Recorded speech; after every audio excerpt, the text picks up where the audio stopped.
Bonjour, bonjour. Ce matin, on va parler un peu ensemble. Je n'ai pas beaucoup de temps, donc c'est pour ça que on va parler pendant que je me prépare pour le travail. Je ne suis pas une experte de maquillage, donc c'est pas une vidéo de maquillage, les critiques sur le maquillage, on va d'abord laisser. Donc, en fait, aujourd'hui, je voulais parler de, surtout aux auteurs, en fait. Toute personne qui est motivée peut aussi être intéressée par la conversation d'aujourd'hui.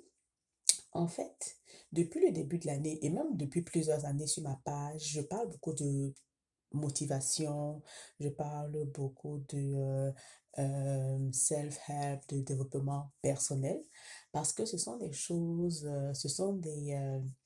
c'est une discipline en fait qui a eu beaucoup d'impact dans ma vie. La manière dont je vis, les choix que je fais en tant qu'auteur, c'est très important.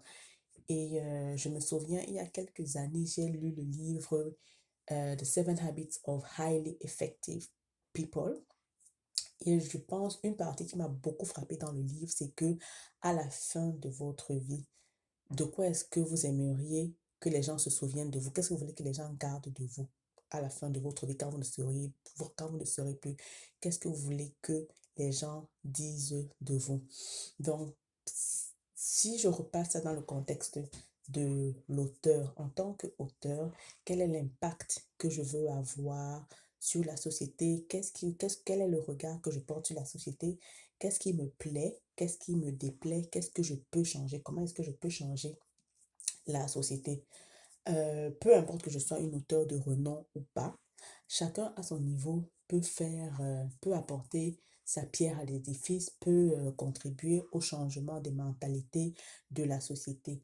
Dans cette perspective-là, maintenant, en tant qu'auteur, toi, moi, c'est de se dire, OK, en tant qu'auteur, quel est le changement? Qu'est-ce que je veux que mes lecteurs retiennent? Donc, on peut prendre quelques exemples d'auteurs. On a Maria Maba qui, avec son livre Une si longue lettre, parle de la condition féminine au Sénégal. Donc, elle aborde un peu le mariage, elle va parler un peu de l'impact de la tradition sur la condition féminine, elle va parler de l'éducation.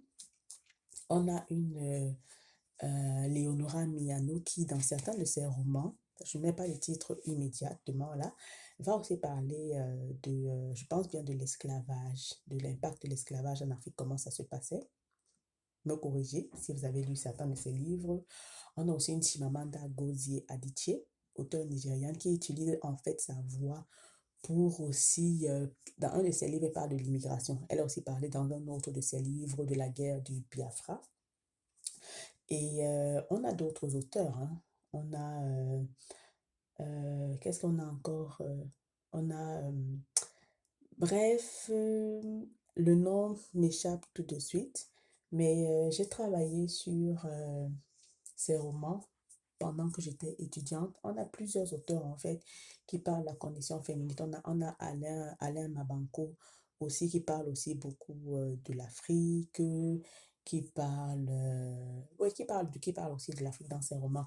Donc on se rend compte en fait que en tant qu'auteur, on peut être un auteur engagé.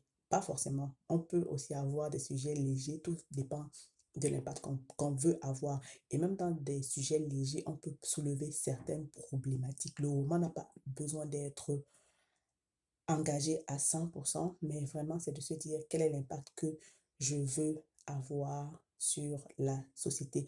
En tout cas, dis-moi ce que tu en penses en commentaire. Moi, je continue de me préparer pour aller au travail.